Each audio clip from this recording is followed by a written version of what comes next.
warahmatullahi wabarakatuh. Kembali berjumpa dengan saya, Hersy Pinarif dari Forum News Network.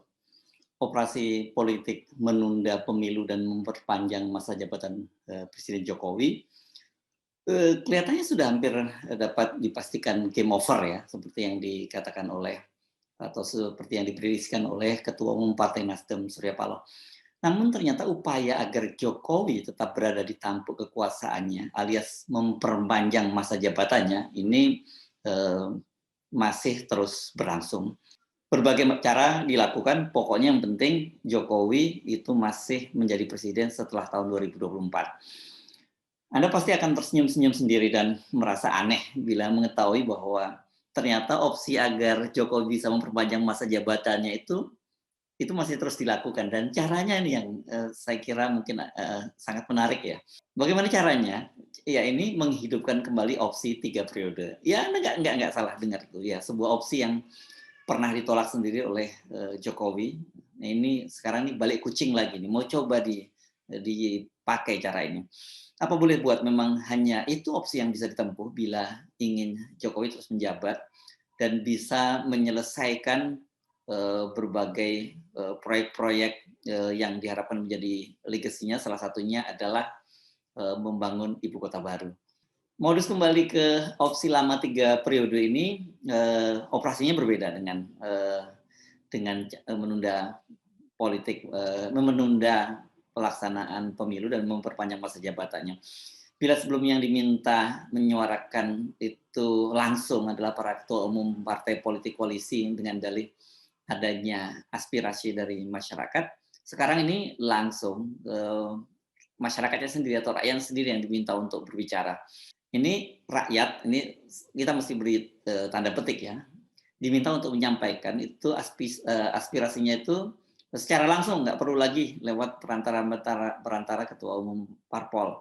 Di Blora Jawa Tengah kemarin pada hari Ahad 6 Maret 2022 itu berlangsung deklarasi besar-besaran. Acaranya dilaksanakan di Gor Mustika, dikemas dalam sebuah acara silaturahmi para pendukung Presiden Jokowi. Panitia mengklaim dari undangan 500 orang yang hadir mencapai 1.800 orang. Ini menunjukkan saking cintanya para pendukung terhadap Pak Jokowi. Begitu klaim mereka.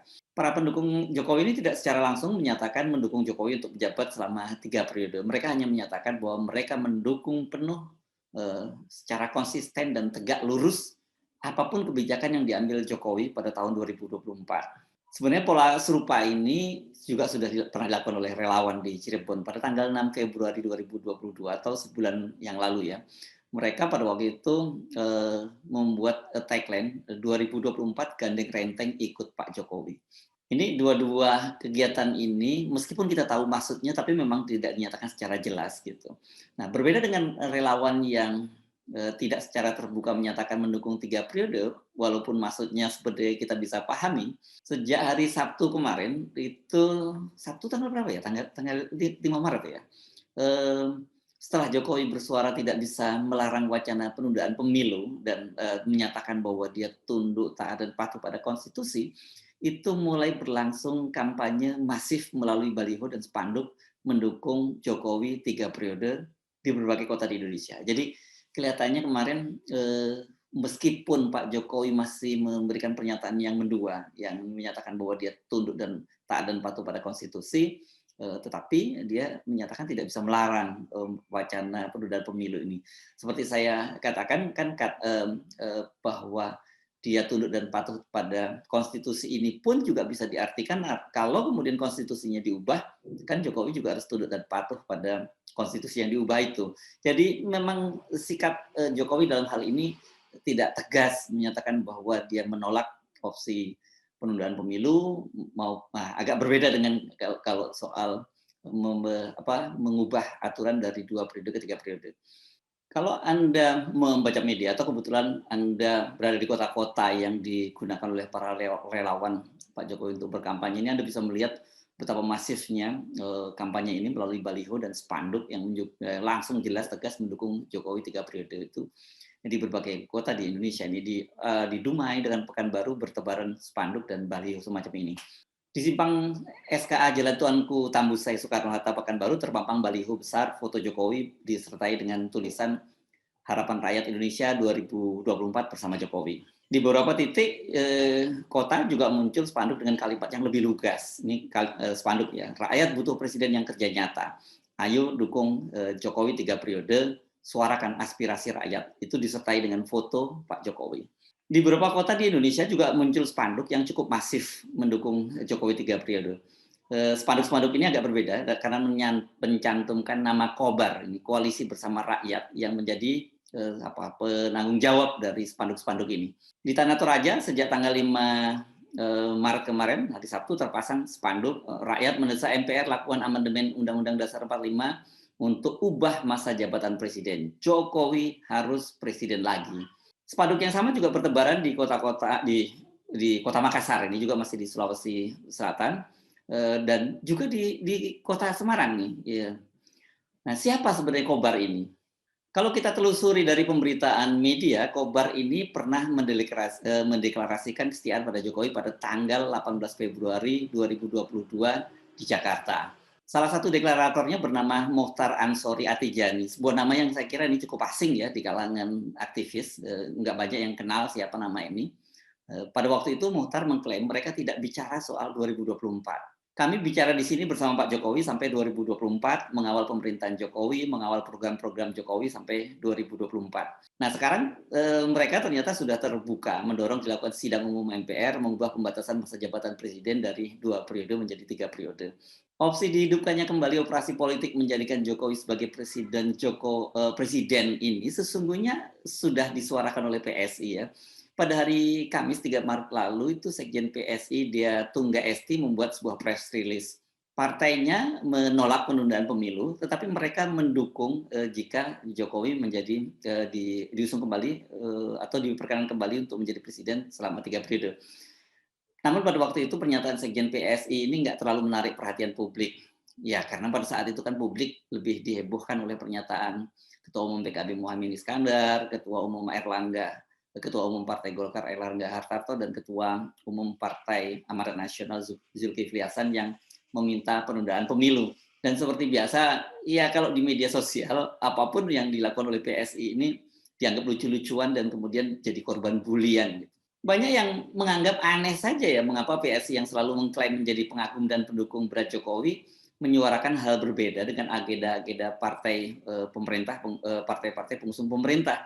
Belakangan kita jadi paham, tampaknya para pendukung Jokowi ini sudah menyiapkan berbagai plan untuk memperpanjang jabatan Jokowi. Sejauh ini kan yang sudah muncul ke publik adalah penundaan pemilu dan kemudian menghidupkan kembali opsi lama 3 periode. Nah, seperti apa sih desain 3 periode itu? Coba kita simak yang dikatakan oleh Sekjen PSI Dia Tungga Esti dalam press release yang disebar kepada media.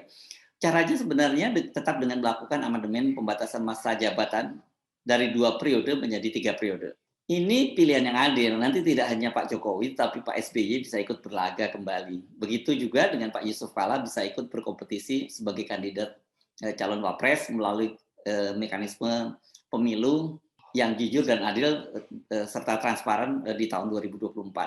Sementara pemilu 2024 itu menurut PSI harus tetap dilaksanakan sesuai dengan kesepakatan pemerintah dan DPR dan KPU ini pada tanggal 14 Februari. Jadi tetap ada pemilu, itu tidak ada perpanjangan masa jabatan, tidak ada bonus untuk Presiden Jokowi maupun anggota DPR dan DPD sampai DPRD tingkat 1 dan tingkat 2. Nah kalau opsinya seperti itu tampaknya peluangnya ini bakal lebih berat ya dibandingkan dengan opsi penundaan pemilu. Sama-sama harus melakukan amandemen, namun bagi parpol dan DPD tidak ada insentif ikut mendapat bonus perpanjangan. Kalau menunda semuanya bagi rata, di sana senang, di sini senang mendapat perpanjangan. Misalnya Presiden mendapat perpanjangan 2 tahun ya, DPR dan DPD serta DPRD tingkat 1 dan tingkat 2 mau dapat perpanjangan yang sama. Begitu juga kalau 3 tahun. Pokoknya semua dapat kebagian lah gitu. Jadi pasti ini lebih menarik. Hanya bedanya di sini Jokowi otomatis mendapat perpanjangan, sementara kalau 3 periode itu Jokowi harus ikut bertarung kembali. Benar bahwa Puan Maharani, Prabowo, dan calon lainnya terbuka untuk ikut dalam kontestasi. Tetapi tetap saja buat mereka itu tidak menarik karena dia harus berhadapan dengan Jokowi sebagai incumbent. Selain itu kan kita tahu bahwa masih ada ranjau lagi yang harus dihadapi, yakni presidensial threshold 20%. Dengan cara seperti dengan presidensial threshold 20%, maka Jokowi sebagai seorang incumbent yang punya resources yang baik dari sisi politik, sumber daya keuangan dan sumber daya kekuasaan lainnya, pasti dia juga bisa mulai mencoba mengatur, membatasi agar pemilu pada tahun 2024 itu hanya dibatasi 2 calon seperti pada Pilpres 2019. Jadi ini juga pasti tidak menarik buat Prabowo atau calon-calon lain seperti yang disebutkan oleh Sekjen PSI tadi, bahwa semua itu bisa ikut berlaga. Saya prediksi opsi 3 periode ini perjuangannya pasti lebih berat. Belum lagi kan opsi ini pernah secara terbuka ditolak oleh Pak Jokowi. Publik masih belum lupa, masih banyak menyimpan videonya, ucapannya bahwa mereka yang mengusulkan 3 periode itu, satu ingin menampar muka dia, kedua mencari muka, dan kedua yang ketiga itu menjerumuskannya. Sebagai partai yang mengklaim menjadi pendukung dan sangat mengagumi Pak Jokowi, saya kira nggak mungkin ya PSI itu menampar muka Pak Jokowi, apalagi menjerumuskannya. Paling mungkin ya opsi yang ketiga, mereka sedang mencari muka kepada Pak Jokowi. Di luar opsi itu, opsi menunda pemilu atau memperpanjang periode jadi 3 periode itu, sungguhnya masih ada jalan lain kalau Jokowi dan para pendukungnya ingin tetap memperpanjang masa jabatannya. Seperti disarankan oleh Profesor Yusril Iza Mahendra adalah dengan cara mengeluarkan dekret. Tapi pertanyaannya apakah Pak Jokowi berani melakukan itu?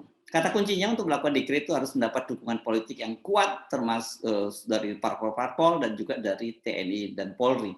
Ini bila kita berkaca dari 2 orang presiden sebelumnya, yakni Bung Karno dan Gus Dur yang pernah melakukan dekret. Bung Karno sukses, yakni pada dekret tahun 5 Juli 1959 karena didukung oleh partai politik dan juga kekuatan militer pada waktu itu yang dipimpin oleh Nasution.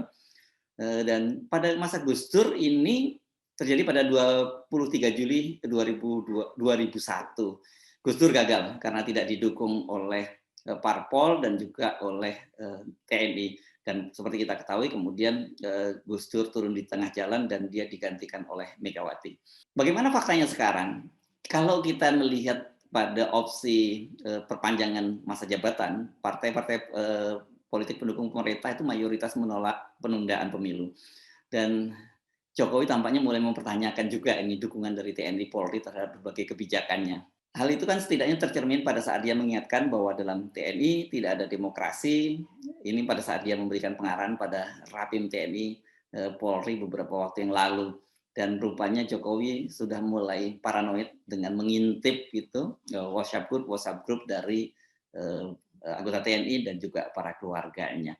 Jadi ini memang sangat berat opsi ini, dan tetapi satu hal yang kita catat bahwa dengan munculnya opsi baru kembali ke opsi untuk memperpanjang masa jabatan Jokowi sampai 3 periode ini menunjukkan bahwa Jokowi dan para pendukungnya masih terus berusaha bagaimana memperpanjang masa jabatannya. Jadi jangan kaget juga kalau operasi-operasi di sini masih terus berjalan, dan mungkin karena ketika mentok nanti Jokowi juga akan melakukan hal yang sama, yakni melakukan dekret.